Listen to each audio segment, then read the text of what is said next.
श्री परमात्मा में मैं आचार्य विजय अवस्थी आप सभी का शास्त्र चर्चा चैनल पर हार्दिक स्वागत करता हूँ।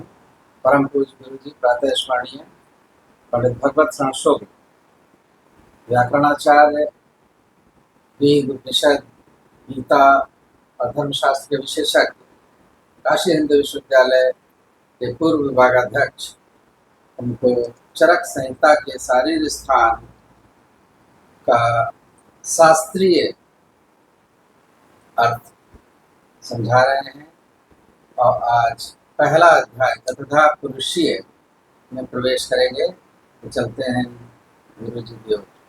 यल्लीलायित विश्वमे तदखिलं यस्मिन् पुनर्लीयते यस्मात् स्थावर जंगमात्मकमिदं लोकं दरीदृश्यते भासा यस्य विभान्ति सर्वजगतो ज्योतिषि सर्वात्मना तं देवं जगदेककारणमयं वन्दे त्रिलोकीश्वरं कृष्णाय वासुदेवाय हरये परमात्मने प्रणतक्लेशनाशाय गोविंदाय नमो नमः।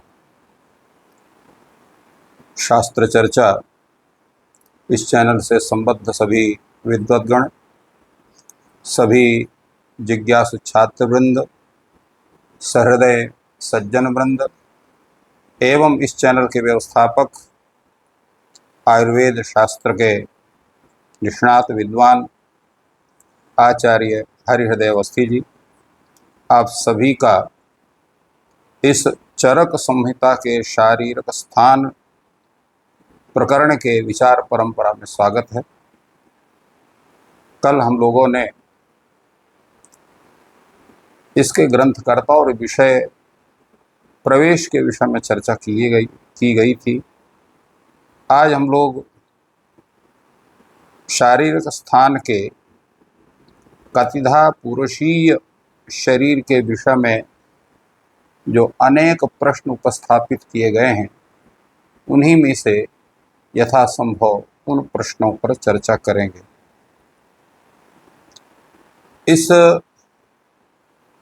के प्रथम विचार में आचार्य चरक कहते हैं, अथातः कतिधा पुरुषीयम शारीरम व्याख्यास्यामः। कतिधा पुरुषीय, इस शब्द का अर्थ क्या होता है? कतिधा चासौ पुरुषः इति कतिधा पुरुषः, कतिधा पुरुषम अधिकृत्य कृतं पुस्तकम या कृतं व्याख्यानम इति कतिधा पुरुषीयम। अर्थात विविध पुरुष संबंधी विचार परंपरा को, तत्संबंधी व्याख्यान को कतिधा पुरुषीय शरीर संबंधी व्याख्यान कहा जाता है। इसलिए यहाँ पर अथातः कतिधा पुरुषीयम शारीरम व्याख्यास्यामः। शारीर शब्द का अर्थ क्या है इसमें? तो शारीर शब्द है शरीरे भवम शारीरम, जो शरीर में उत्पन्न होते हैं। तो शरीर में उत्पन्न चिकित्सा शास्त्र के आधार पर क्या है? विविध रोग या विविध अवस्थाएं शरीर में होती हैं। शिशु अवस्था से लेकर के वृद्धावस्था तक जो है वो शरीर संबंधी अवस्थाएं हैं। और देश काल ऋतु के परिवर्तन से होने वाले जो अनेक प्रकार के कफ वात पित्त के आधार पर जो अनेक विकृतियां शरीर में उत्पन्न होती हैं, उन विकृतियों से उत्पन्न जो रोग हैं वो भी शरीर से संबद्ध होने के कारण ये भी शारीर शब्द से आएंगे। इसलिए इन्होंने अथातः कतिधा पुरुषीयम शरीरम व्याख्यास्यामः ये प्रतिज्ञा करते हैं। कौन प्रतिज्ञा करते हैं? वस्तुतः ये जैसे कल निवेदन किया गया था, बताया गया था कि इस ग्रंथ को प्रश्नोत्तर शैली में बनाया गया है, जिसको हम लोग अध्यापन शैली कहते हैं। तो उस अध्यापन शैली में ही यहाँ पर आचार्य हैं पुनर्वसु आत्रेय और प्रश्नकर्ता शिष्य के रूप में आचार्य अग्निवेश्य। और हमारे इस शास्त्र की परंपरा रही है कि प्रश्नकर्ता भी विद्वान होता है और उत्तर देने वाला भी विद्वान होता है। तो लोक कल्याण के लिए ये प्रश्नोत्तर संबंधी विचार की परंपरा हमारे भारतीय शास्त्रों की रही है और उसी आधार पर ये विचार हो रहे हैं। इसलिए यहाँ पर इन्होंने इतिहासमाह भगवान आत्रेय, आत्रेय पुनर्वस यहाँ पर एक प्रतिज्ञा करते हैं कि हम विविध पुरुषों से संबंधित जो यह शरीर है उस शरीर की हम व्याख्या करेंगे। अब ये प्रश्न होता है कि ये प्रकरण का अन्य प्रकरणों के साथ संबंध क्या है।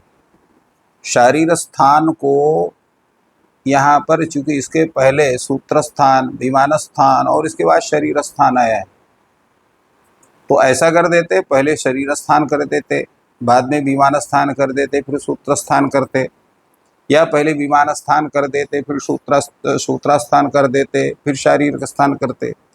तो इन प्रत्येक प्रकरणों का भी परस्पर संबंध है, क्योंकि निदान स्थान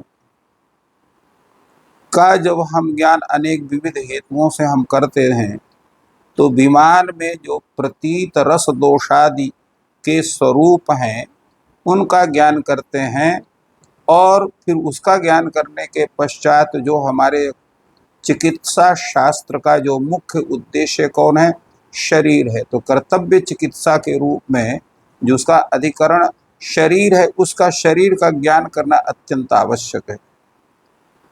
तो जब तक हम उस शरीर के विषय में ठीक से ज्ञान नहीं कर लेते हैं तब हम उस शरीर से संबद्ध जो चिकित्सा है उसका ज्ञान हम नहीं कर सकते हैं, क्योंकि जब तक शरीर का ज्ञान नहीं होगा तब शरीर विज्ञान के अधीन जो चिकित्सा है वो भी सही ढंग से नहीं हो सकती है। इसलिए शरीर जो है वो कारणोत्पत्ति स्थिति वृद्ध्यादि विशेष से उसका प्रतिपादन करने के लिए इस शारीरम स्थान रूप प्रकरण की इसका जो है विचार किया गया है। और यह भी जो विचार है ये केवल चिकित्सा के ही दृष्टि से नहीं है, अपितु अत्यंत दुखोपरम मोक्ष कारण चिकित्सा उपयुक्त जो पुरुष भेदादि प्रतिपादक है तत्प्रधानत्वेन कतिधा पुरुषीय इस अध्याय का विचार किया जा रहा है। और इस आधार पर यहाँ पर पहले प्रश्न होता है, कतिधा पुरुषः धीमान धातु भेदेन भिद्यते पुरुषः कारणम कस्मात् प्रभवः पुरुषस्य कहा। ये श्लोक है। श्लोक में हमारे यहाँ जो व्याख्यान की प्रणाली है उसमें पहले हम लोग अन्वय करते हैं और इसके बाद फिर उसका अर्थ करते हैं, उसकी व्याख्या करते हैं। अन्वय किसको कहते हैं? अन्वय हम लोग कहते हैं अन्वय अनुपश्चात अय, अर्थात अर्थ के क्रम से पद्य संबद्ध पदों का क्रमशः स्थापन ही अन्वय है। क्योंकि श्लोकों में जो पद हैं वो छंद के अनुसार रखे जाते हैं और संस्कृत में वाक्यों में उन पदों का क्रम से ही स्थापन हो यह आवश्यक नहीं है। देवदत्तः ग्रामं गच्छति, गच्छति देवदत्तः ग्रामं, या ग्रामं गच्छति देवदत्तः, ऐसा भी प्रयोग हो सकता है। किंतु सामान्य रूप से कर्ता कर्म करण इत्यादि के साथ अंत में क्रियापद का प्रयोग वाक्यों की शैली रही है। इसलिए हम लोग जब अन्वय करते हैं तो सबसे पहले कर्ता को, कर्म को, फिर अन्य कारकों के और अंत में क्रियापद का प्रयोग करते हैं, क्योंकि सर्वम वाक्यम क्रिययो परिसमाप्यते, ये हमारा सिद्धांत है। तो इसलिए हम इस श्लोक का भी पहले अन्वय करेंगे। कतिधा पुरुषः, हे धीमन, धीमन ये संबोधन है। धीमन बुद्धिमन या बुद्धिमान, जिसको हम लोग अपनी भाषा में कहते हैं कि जो है यहाँ पर धीमन शब्द से दोनों अर्थ हम ले सकते हैं। जो हमारे सामने बैठा हुआ है उसको धीमान शब्द वो एक ढंग से वह जो है सम्मान सूचक शब्द भी होता है। बुद्धिमान, तो बुद्धिमान अपने गुरु जी को तो ऐसा नहीं कहेंगे कि आप बड़े बुद्धिमान है इत्यादि के रूप में, तो इसलिए उनको कहते हैं जैसे ब्रह्मण शब्द का प्रयोग, गुरु शब्द का प्रयोग, धीमन शब्द का प्रयोग, तो ये सब जो है विद्वान के एक पर्याय के रूप में होते हैं। तो इसलिए यहाँ पर धीमन संबोधन में हुआ, जिसका संबोधन में रूप धीमन होता है, वैसे धीमान, धीमंतो, धीमंतः ऐसा रूप इसका चलता है। तो ये हे धीमन कतिधा पुरुषः, अर्थात पुरुष के कितने भेद हैं। वो भेद कैसे हैं, किस आधार पर भेद होते हैं, तो धातु भेदेन भिद्यते, धातु भेद से पुरुष के कितने भेद होते हैं ये उसका स्वरूप होगा। पुरुषः कारणम कस्मात्, और वह पुरुष जो है क्यों कारण माना जाता है। पुरुषः कथम कस्मात् कारणम, पुरुष जो है क्यों कारण के रूप में माना जाता है।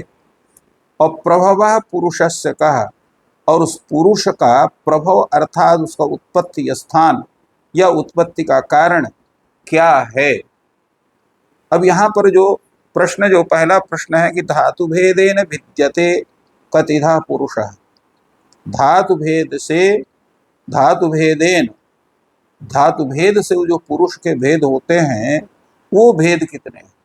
धातु भेदेन यह पुरुषः भिद्यते तस्य पुरुषस्य कतिधा भेदाः, कतिधा पुरुषः, इसका तात्पर्य हुआ। और उसको हम पुरुष क्यों कहते हैं, पुरुषः, पुरुष को कारण क्यों माना जाता है, पुरुषः कारणम कस्मात्, पुरुष जो है कारण क्यों माना जाता है, और उस पुरुष का उत्पत्ति स्थान क्या है, कहाँ से उत्पत्ति होती है उस पुरुष की। ये सब इसमें इतने प्रश्नों का जो है इसमें विचार हुआ। तो प्रथम प्रश्न है इसमें धातु के भेद, धातु भेद से पुरुष के कितने भेद होते हैं। दूसरा प्रश्न है पुरुष को कारण क्यों माना जाता है। और तीसरा प्रश्न है पुरुष के उत्पत्ति स्थान या उत्पत्ति के कारण कौन कौन से हैं। अगला पद्य है किमज्ञो ज्ञः सनित्यः किमनित्यो निदर्शितः प्रकृति का विकाराः के किम लिंगम पुरुषस्य च। अब ये प्रश्न है कि वह जो पुरुष है वो क्या बहुत ज्ञानवान है अथवा अज्ञ है। ये चतुर्थ प्रश्न है। किम अज्ञः ज्ञः, यहाँ पर वा शब्द जो विकल्पवाची है उसका यहाँ पर लोप है, जिसका अध्याहार करना पड़ता है। तो सह पुरुषः किम अज्ञः ज्ञावा, स नित्यः किम अनित्यो वा निदर्शितः, वह पुरुष क्या नित्य है अथवा अनित्य है, ये पांचवा प्रश्न होता है। अर्थात वह जो पुरुष है वह नित्य है अथवा अनित्य के रूप में प्रदर्शित किया गया है, बताया गया है। तीसरा जो है हम, क्योंकि जो हमारा सांख्य सिद्धांत है उसमें पुरुष प्रकृति और इसके बाद जो है प्रकृति के अहमादि अहम तत्व, फिर उसका प्रकृति पुरुष, तो उसमें पहले पुरुष का ज्ञान होता है, फिर प्रकृति का ज्ञान होता है, इसके बाद महत्तत्व का ज्ञान होता है, अहम तत्व का ज्ञान होता है, फिर इसके बाद एकादश इंद्रिय पंच तन्मात्राओं इत्यादि का ज्ञान होता है। और पंच तन्मात्राओं से ही जो है वह पंच महाभूत की स्थिति बनती है। तो इस तरह से 25 तत्व माने जाते हैं। तो तत्संबंधी विचार को ही जो है तो यहाँ पर एक ढंग से दिखाने का प्रयास आचार्य पुनर्वसु आत्रेय का है। उसी आधार पर यहाँ पर आचार्य अग्निवेश उस तरह के प्रश्न कर रहे हैं कि ये जो प्रकृति है उसका क्या स्वरूप है। और पुरुष के विषय में प्रथम प्रश्न आ चुका है। दूसरा इसके विकार क्या हैं। तो प्रकृति के विकार जैसे बतलाया गया, महत्तत्व है, महत्तत्व के पश्चात फिर जो है अहम तत्व इत्यादि है, जिनकी चर्चा आगे की जाएगी। किम लिंगम पुरुषस्य च, ये पुरुष है ऐसे हम कैसे जाने, इसका लक्षण क्या है इत्यादि इन प्रश्नों का विचार यहाँ पर किया गया। धन्यवाद।